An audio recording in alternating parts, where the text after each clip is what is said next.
opportunity na to para sa lahat to. And this is so exciting. If you made a decision na sumali ngayong gabi, masasabi ko, it's a perfect timing. Alam niyo kung bakit? If you join us 4 years ago, malamang isa kayo sa mga nawala or isa kayo sa mga medyo may duda ng mga panahon na yon. Kasi ng mga panahon na yon, wala pang kumikita, wala pang may kotse, wala pang may mga bahay. Tama ba? And ang attrition rate namin mataas. Siguro attend 10, babalik 2 na lang. Parang ganon. Pero kung nagstay kayo, at dun sa mga naniwala 4 years ago, nagstay, ginawa ng paraan yung 7 and 80. Ngayon po, nakakatuwa. Meron hong kumikita na 1 milyon isang buwan. Hindi lang isa, hindi lang 5, at hindi lang 10. Marami. Ang tanong na lang, kung sa tingin nyo hindi nila ginawa ng paraan yung 7 and 80, kikita kaya sila ng 1 milyon isang buwan? Imagine mo na lang kung kumikita ka ng 1 milyon isang buwan. Sunod ka, camera. Ha? Na-imagine nyo ba kung kumikita ka ng 1 milyon isang buwan? Ano kayong lifestyle meron ka? Can you imagine what life is gonna be like if you make like 1 million a month?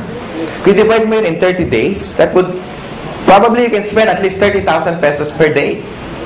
Kung hindi mo magalaw ngayon, bukas malaki problema mo, kailangan 60 na ang uubusin mo. Pag hindi mo nagalaw yung 60 on the second day, pangatlong araw, mababaliw ka na. You have to spend 90. Tama? Can you imagine, malamang kahit naglalakad ka, mahulog yung 500, sabi mo, you know, that's dirty. Gusto mo sa'yo na. Di ba? Tama ka, no? Kasi, imagine mo, di ba? Kaya mo mawala ng 500, di mo problema, tama?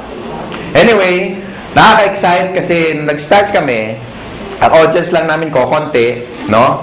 And ngayon, ilan na tayo, and sobrang dami na. Itong seminar room, napansin nyo, mas marami pa yung hindi nakapasok minsan winawanon-wan na lang sa labas.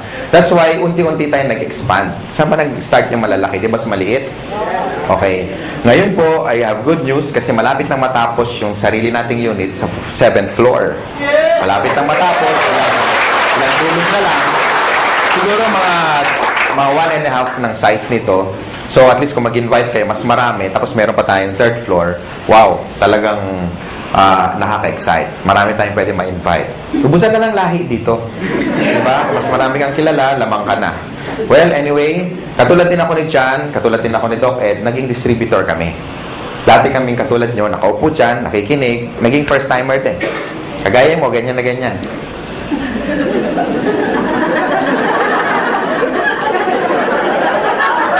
Parang iniintay, kailan matapos. Okay? And, dati po, isa po akong empleyado. I work in one of the biggest communications company. Ayoko nang banggitin kasi past na yun. Pero PLDT yun. Siyempre, hindi ko kinahiya. And I work there as a programmer. So, parang si George, isa sang engineer, no? And na-invite ako, katulad nyo, naging first-timer. Ang difference lang, nung time ko, 17 years ago, was, mas marami kami, 6 kami. Yung 4, kinain lang yung mamon, silipsip yung sesto, naihi, kunyari, ayun, umalis, tumakas, hindi na bumalik eh. Okay? Ako natira, tsaka tatay ko. Tatay ko kasi nag-invite. Nakakatuwa, tatay ko, di ba? Sabi niya, anak, alam mo, ang ganda dito, grabe. Palakpak siya ng palakpak. Ako, nakita ko siya, mapalakpak. Siyempre, dadalawa na lang kami. Palakpak na rin ako, di ba? Hirap na eh. So, hindi ko alam kung ano nakita niya because on the first day, pag-uwi niya galing sa seminar, 17 years ago, kakaiba, mas maganda nga ngayon, at least marami. Kukwento ko lang, para at least naging kagaya nyo rin ako eh. And nung time na yon, kasama ko yung brother ko, na-excite kami, hindi kami na-excite, kasi tuwing umaga na lang, tuwing magbe-breakfast kami, sabay-sabay, sabi niya, alam mo anak, grabe. The following day, gano'n na naman, tuwing mag-almusal kami, alam niya, anak, grabe.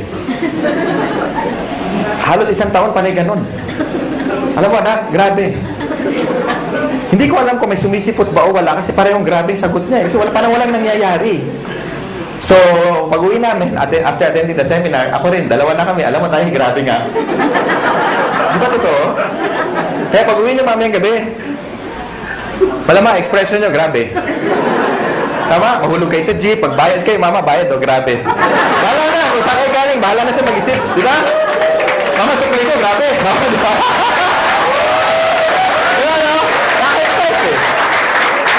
And I started part-time. Yun na advantage nyo, when you join in Global, you can start part-time. Ibig sabihin, kahit may trabaho ka, may negosyo ka, or wala kang ginagawa, or estudyante ka, pwede ka mag-start part-time. Everybody started part-time, except Mr. John Aspirin. after schooling, pumasok na agad siya. Pareho kami magkasama sa first company. Okay? Ako, nag-employed muna ako for about 8 months. So, I started my business on a weekend, lunch break, after office hours. Nag-invite ako over the phone. Maraming resistance. Sa una, maraming hindi naniniwala. Merong mga sumasama, pagbibigyan ka lang. Merong mga sumisipot. Merong mga tumatakas. Merong mga kukuha pa ng notebook. Akala mo seryoso, pahinga ng pepet, kopyahin ko yan. Tapos yung pala, wala. Akala ko, agila ko na. Di ba? Uy, kopya. Yung pala, wala. Hindi na babalik. No? So, ang dami resistance nung una. Pero ladies and gentlemen, ito lang masasabi ko. This is very important tip, number 1. Kailangan, pag sumali ka sa AIM Global, especially sa mga panahon na to, dapat nakita mo na yung sarili mo kung ano mangyayari 5 years from now. Dapat maliwanag para lagi ka excited. Tama ba? Para hindi mo nakikita yung mga short-term failures mo. Kasi nakakita ka ng long-term goals. So, doon ako na-excite. Alam ko magkakakotse ako. Nakikita ko na magkakabahay ako. Nakikita ko magkaka-resort ako, yung may swimming pool. Makikita ko mag-drive ako ng one of the fastest cars in the world. No? Tapos makikita ko maliit yung 1 million isang buwan. Nakikita ko yun, kaya ako na-excite. Minsan din ako natutulog, punong-puno. Hindi na rin ako nakakapag-lunch kasi pag i-invite, kaya pa na i-bag, alam niya, kabag, sama-sama na. No? After 8 months, doing the business part-time, kumita akong 30 mil. Malaki ba yung 30 mil ngayon? Yes. Pwede na, no? Gaano siya kalaki noong 1994? Kakaiba, di ba? Noong nga panahon na yun, pag nakatikim ka ng 30 mil, at you are only 23, medyo kakaiba. Talagang, alam mo yung yabang ko talaga, parang pag binaril mo ko, parang hindi ako tatablan. Alam mo yung gano'n? Alam mo yung, sabi ko, pwede na, di ba? Kaya nag-resign ako, nilakas ang loob ko. Pero before that, in-encash ko muna yung cheque kasi baka tumalbog eh. No? Dumating yung cheque. Sabi ko, Miss, diretso ako sa BPI. Miss, palitan mo yung tig 100 para medyo, alam mo yun, marami. Di ba? Exciting ka nga. Masarap magbilang, di ba? Kaya problema, paano ko iuwi? Oo, kaya meron dito, meron dyan, madami sa medyas, pinakamarami sa ilalim ng brief, naka-roll pa, may goma pa eh. Nilagay ko doon. Maglakad ako, nakabuka, pero okay lang, at least, diba? Hindi ko ma-hold up, at least safe. So pagdating sa bahay, it was my first time to make that kind of amount of money. So I was so happy, I was so excited. Lahat ng utang namin, lahat bayad, no? Naalala ko anong gabi na yun habang binibilang ko. Pag na-experience nyo, tingnan nyo ha. Pag una nyong maraming pera, ang sarap bilangin pa ulit-ulit. 28, 29, 30. Ulitin nga natin, parang kulang.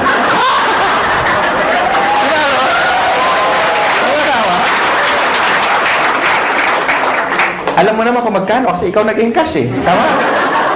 Inihiwalay mo yung luma, yung bago, yung luma, yung bago. Pag maganda yung serial number, para itatabi mo muna. Di ba?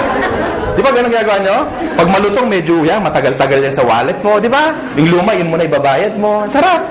Tama? And ladies and gentlemen, hindi na bumalik yung income ko doon. Sineryoso ko siya. Sabi kasi na-apply ko, seryosohin mo to para kikita ka na seryosong pera. Tama ba? Yes. Kasi sineryoso ko, kinarin ko na. Nag-change na ako ng course. I went full-time. Sabi ko sa boss ko, boss, meeting tayo. Ano meron? You're fired. Huwag yung gagawin, huwag yung gagawin. Minsan gawin mo rin para makabawi ka. Meeting tayo, boss. Bakit? Subukan lang natin kasi malay mo, ma-fire ka bukas. Subukan mo ganon. Ha? Natin kung anong gagawin ng boss sa'yo. Pero bago ka mag-resign, i-recruit mo muna. Okay? Tapos, ang ginawa ko, ladies and gentlemen, nung makita ko na saan papunta yung business, lahat ng tao kinakausap ko. Kung narinig nyo yung tip na binigay ni John, sundin nyo lang. Okay? Effective yun. Ako hindi, iba, kakaiba. Lahat ng tao basta humihinga. Hindi ko pinapakawalan. Katabi ko sa bus. Pag lumaki dibdib, ibig sabihin huminga, pwede na yan. Lika tara. In-invite ko na. Hindi ko talaga pinapakawalan. Lahat. Literal. Pag nagbayad ako ng Meralco bill, ako yung pinakamasaya pag mahaba ang pila. Siyempre, wow, poste. Uy, meron pa. Sila medyo, haba naman ang pila. Di ba gano'n? Pag pila mahaba, inis ka, di ba? Ako hindi. Uy, dami siya. Yes! Di ba? Siyempre, kakausapin mo eh. Tama? Prospect. Di ba? Tapos maingay ka pa. Gusto mo extra income? Ang sagot lagi, ano? Oo. Wala pa nagsagot na, ayoko nga kadiri ka. Walang ganun eh. Diba? Ano yan? Yung next question, ano yan? Okay. Next question is, invite mo na sa seminar. Ang tanong, may mawawala ba sa akin? Di ba wala? Pag sumali, nadagdagan pa ako. Tama? So sa mga first timer, yun ang tip. Just keep on, sharing the opportunity. Pag sumali, okay lang. Pag hindi, it's not your loss anyway. At least, you shared something that is good. Pag nagustuhan niya, pagtulungan niya. Pag hindi, huwag niyo siyang pilitin. Ganun lang naman eh. Tama ba? And then, my business grew. naging momentum na, hindi ko na mapigilan. In fact, nung kami ni John, after 1997, 98 yun eh. Basta ang laki ng organization. Halos na puno namin yung Araneta Coliseum. Ganun kalaki. Salamat sa mga palakpak nyo. And for 17 years, ko nang ginagawa yung negosyo, no? Doon lang sa unang company, 100 million na mahigit eh, ang dinala sa akin. So, palagay ko, yung desisyon na ginawa ko, na gagawin nyo rin, dalawa lang kasi yan eh. Pwedeng totoo, pwedeng hindi. Ang tanong, what if totoo? At mangyari sa inyo yung mangyari sa amin. And ladies and gentlemen, AIM Global right now is number 1 in the country. Palakpakan nyo naman. Hindi lang. Kasi mga may-ari, dating mga distributor, dating mga kagaya nyo, naupo din dyan, may na-invite na marami, na-Indian din, no? So, ibig sabihin, alam namin kung ano yung ginagawa namin. That's why for the past 4 years, no? Sabi nga ni Mr. John kanina, no? For the past 4 years na tinatrabaho namin o ginagawa namin tong company, no? Ang dami na namin kahit paano natulungan na nabago ang buhay. And if these people are happy, well, we're more than happy. Mas masaya kami dahil nakuha nila yung mga gusto nila.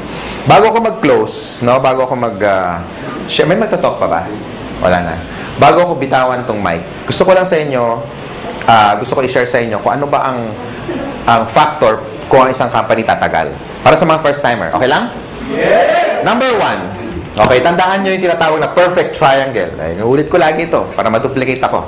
Okay? Pag sinabing perfect triangle, all sides must be equal. And number 1 factor dapat maganda yung products. Because if the product is good, therefore, kahit hindi ka salesman, maraming bibili ng product mo. Tama ba? Yes. Hindi sa first sales. Hindi doon ang unang talagang benta. Ang totoong benta, yung o-order siya sa'yo na wala ka ng ka-effort-effort. Bakit? Kasi satisfied siya eh. Tama?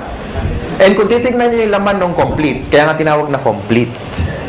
With the amount of how much lang isang capsule, siguro nasa 30 pesos, kung bibili ka sa palengke o sa supermarket, bilhin mo lahat yung laman ng 12 fruits, 12 vegetables, kasya kaya ang 30 pesos mo? Malamang hindi.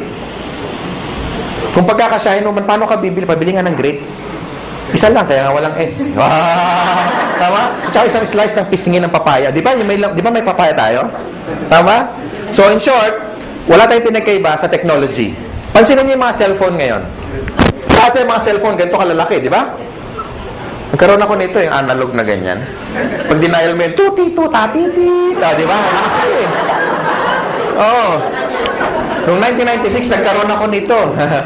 Pagka sakay ka sa LRT, dala ka bit-bit yan, pasikat ka. Talagang, wow, pogi points. Ayun, suot mo yan, ganun din, wow. Pareho reaction, pero magkaiba yung comment, no? No? Now, ang point ko is, meaning obsolete na. Because even technology, hindi sila natutulog. How much more yung supplement? Ang cellphone ngayon, maliliit na, di ba? Compact, normal na ang camera. Minsan may flash pa nga, tama?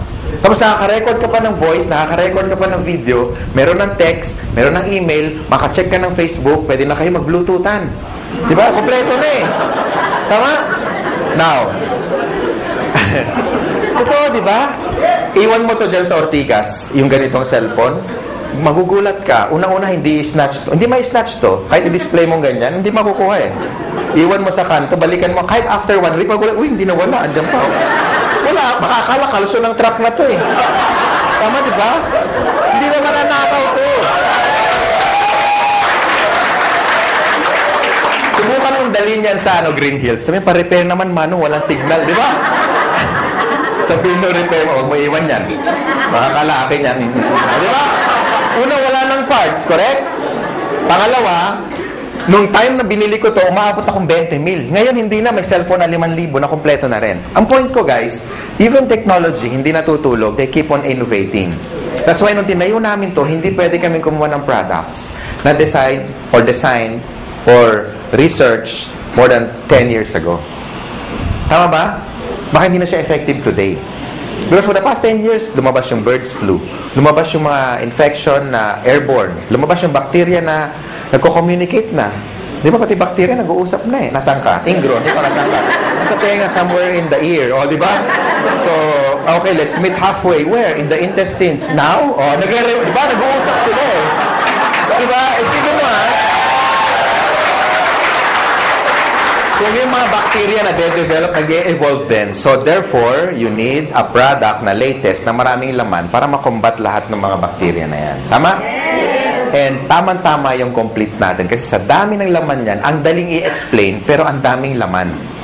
Yung mga laman niya, kilala na dati, katulad ng orange. May effort pa bang i-explain mo yung orange?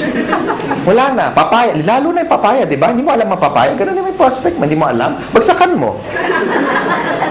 Tama ba? Ang point ko lang yung gentlemen, pagdating sa products, never kami nagkaroon ng pangalawang isip when we get the Nature's Way.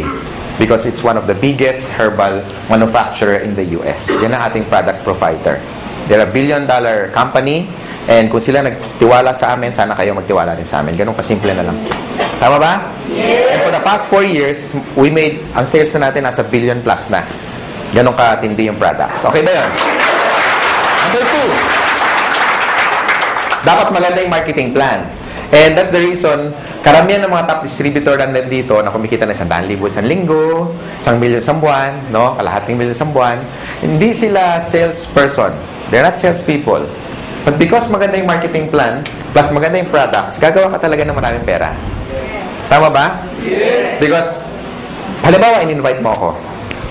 And satisfied ako sa income ko. Pati sa produkto. Therefore, mag-i-stay ako sa grupo mo. And the more na marami akong benta, meron ka income. Correct? And the more na kumikita ako, hindi mo ako maaawat. Pwede mo sabihin, Francis, tama na, mayaman ka, mag-quit ka na, uwi. Di ba? Hindi naman pwede, correct? So, yung mga tao will keep going basta maganda yung income. And kaya ako nag-change ng career ko from engineering, I went into network marketing. Simple lang. Nakita ko kasi kung saan papunta eh. Yung buhay ko na na-enjoy ngayon, ito yung nakita ko 17 years ago. Ngayon lang naging obvious. Kaya stick to your dreams, ladies and gentlemen. This is very important. Importante kung may dreams ka, importante may opportunity. Kasi ang dami natin kilalang mga tao, di ba? Ang gagaling sa klase, top 10, minsan dins lister pa, talagang walang absent. Minsan yung kalsalamin talagang halos ang kapal na, no? Talagang walang ginawa kundi mag-aral. Talagang top 10 sa class. Pero bakit pagka-graduate, after magkaroon ng job, 30 years later, some of them are broke, they're not happy, sometimes jobless, minsan wala, hindi man lang kumita ng unang milyon niya sa buhay. Why? Because hindi siya financially educated. And tonight, ladies and gentlemen, ang tinuturo namin sa inyo, how to become a businessman. Hindi para mag-member dito, bebenta, hindi. Tinuturo namin kayo maging negosyante. Tama ba? Yes. And with our marketing plan, kung titignan mo, ay grabe, nakadesign talaga to, isa pro-distributor marketing plan. Kumbaga, ang effort mo 1 beses, 3 beses kang babayaran. Kaya yung mga na kumikita ng malalaki in global, ito yung dapat nilang kitain in one lifetime. Kinikita lang nila minsan in 1 year. Some of them already made more than 30 million in just a matter of 4 years. So, i-divide mo na 4 years yun, almost 10 million a year, correct? And 10 million, hindi pa nga natin kikitain yun kung empleyado ka in one lifetime. Tama ba? Yes. So, ang marketing plan is very important kasi ang tinitipid mo rito hindi pera. Ang tinitipid mo rito yung tinatawag na oras. That's why I love doing this business because engineering ako before. And nakinompute ko na yung sweldo ko, kung magkano yung savings ko, tsaka magkano yung kikitain ko for the next one lifetime. And na-compute ko, wala pang 4 na milyon. Kasi 7 mil lang ang sweldo ko isang buwan. Eh, gulong lang yun na sports car ko. Tama ba? And I'm so excited. Kung sino man nag-design ng concept na ganito, more than ilang years na, and we really embrace it. Kasi sa totoo lang, sabi ng mentor ko, and I even had a book na nakalagay doon, why work for 40 years and make all the money that you should be making for the next 40 years when you can only cut it down for the next 5 years? Tama ba? Yes. And ladies and gentlemen, you're still in the pioneer stage. Bakit? 4 na taon pa lang ang global. Ang dami na resulta. Parang langgam. Kung nasaan matamis, doon maraming langgam. Kaya pansinin nyo, kung saan maraming tao, ibig sabihin may maganda opportunity dito. Maraming tao, hindi kami napabawasan. Nahiya na kami, kaya kami nag-extend. Kasi baka umabot tayo, baka ladating yung panahon, pati kisame, may tao.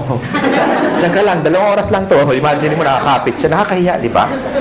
Next, and last, of course, we have what we call the business system. Sa halagang 7,980, kasama na yung buong business system, sinasama mo na. Kasama na sa buong package. Kami nagbabayad ng rent, kayo wala nang babayaran. Tama? Aircon, malamig, may upuan, kanina ka pa nakaupo. Tama? Kami na nagbabayad ng warehouse, kami na nag-i-import, kami na lahat nagpapa-approve sa BFAD, kami na lahat nagbubuo ng system, pati sa international global expansion, kami na lahat, wala ka naiintindihin. So this is a business na risk-free, ang daling i-manage, walang masyadong overhead, kaya tatalunin mo yung mga franchise, katulad ng Jollibee and McDonald's because of the system. If you want to make more money and become wealthy, they have 2 choices lang. Pwede kang magkaroon ng franchise like Jollibee. If you have 30 million, go for it. Pero kung wala kang pera, how can you be wealthy? So you have 1 choice. Join M Global. Yung nangyari sa amin, hindi yung tsamba. Kasi marami kami. Kung isa lang yumaman, pwede mo sabihin, tsamba lang yan. Wani na bluman. Palagay ko may nunal yan sa likod. Di ba? Pero ang dami namin eh. Tama? Ang dami namin. Ang dami namin. So hindi siya tsamba. Gawa na yung tinatawag na system. Pansinin nyo yung Jollibee, bakit ang tao tumataya ng 13 million? Kasi ang franchise, 1.2. 28 million yung building, lahat-lahat, pati yung gamit, aabutin ka ng 28 million. Okay? Bakit ang tao tumataya doon? Sa tingin mo dahil sa lasa ng spaghetti? Hindi. It's because ang binibili niya, kompleto na. Hindi niya naiisipin kung ano yung menu. Correct? Pansinin nyo yung Jollibee, lahat standard. Number 1, pricing. Yung manok, pareho, pati kulay, pati timbang. Lahat tayo nag-wish ng changes. Gusto natin ng pagbabago. In terms of health, in terms of wealth, in terms of money, in terms of what? Career. Ladies and gentlemen, malay mo ito na yung break na hinahanap mo. Hindi natin masabi. Kung marami ka na sinubok na network marketing company, o marami na nag-entice sa'yo, marami na nag-invite, ngayong gabi, yakapin mo yung sponsor mo. Especially nag-invite sa inyo. Sabi mo sa kanya, salamat. Pwede ba sabihin nyo ngayon? Salamat. Salamat at in-invite mo kami in one of the best opportunity in the world.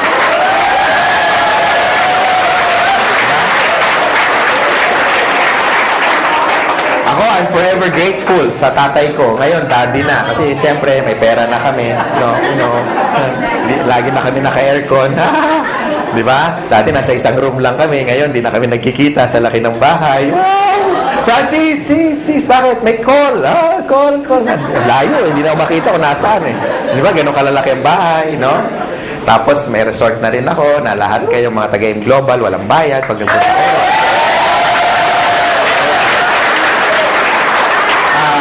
Walang bayad kasi magdo-donate ka lang. 1,000 per head. Then, naka-design talaga yun for a team building resort. May dormitory yun na it's like a hotel. Tapos may suite din para sa trainers nyo. And of course, may mga rock climbing, may team building, may kompleto, may basketball. Hindi siya ganun kalaki. Tama-tama. Kasya tayo kahit mag-10 beses tayo ganito karami. Hindi ganun kalaki. Tama-tama. And yun talaga dream ko. Magkaroon tayo ng tinatawag na camp. Okay? Camp. Boot camp. Training camp. CAMP stands for Kabantog Aspirin Miguel. Diba? It's really a dream come true. So, doon kami nag-i-invest. Because, ladies and gentlemen, gusto ko magkasama tayo na matagal. And gusto namin, mangyari sa inyo yung nangyayari sa amin. Or yung nangyari sa amin on our past company na tinuruan kami paano maging negosyante. Tama? So, the decision is yours. I hope na gustuhan nyo opportunity. Again, sa mga first-timer, yung pagpunta nyo rito, malaking bagay sa amin. Palakpakan nyo, mga first-timer. Gustuhan nyo man yung negosyo o hindi, yung pagpunta nyo, malaking bagay sa amin. Okay?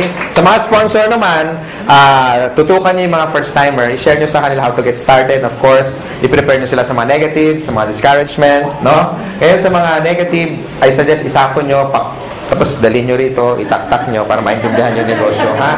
Para hindi kayo basta kinokontra. Doon sa mga wife naman na hindi pa member yung husband, kasi pag ganito, you want to stretch your time and make yourself productive. Sometimes, maraming sakripisyo. Uuwi ka medyo late ng gabi. Well, it's part of the business. Tandaan mo, pag may tinanim, merong pero hindi nyo alam, may sakripisyo mas marami. Tama? Yes. Para maintindihan ka ng husband mo, bakit ka ginagabi, dalhin mo na lang dito. Tama ba? Yes. Bago mo kumbinsin ibang tao, kumbinsin mo muna yung katabi mo matulog. Tama? Kasi pag negative yung katulog, ba, bakit ngayon ka lang? Anong oras na? Sabi mo, yayaman tayo 3 buwan na, ba't ngayon yung rep natin walang laman? Excuse me, wala tayong rep. Wala tayong rep.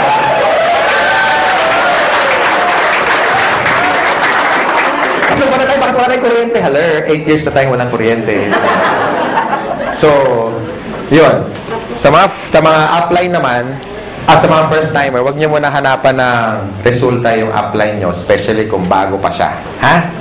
Siyempre, kung sasali lang niya kahapon, wala pang kotse yan. Siyempre, baka, kasi na kotse mo, di ba? Ka-join lang eh, di ba? So, pag yung upline nyo bago pa, move to the next upline para matulungan kayo at masagot yung mga tanong ninyo. Tama? Yes. So, palagay ko, yun lang sharing ko. Thank you. I'm the finance director of this company. Maraming salamat sa inyo. Be a blessing to others. Ha? Thank you.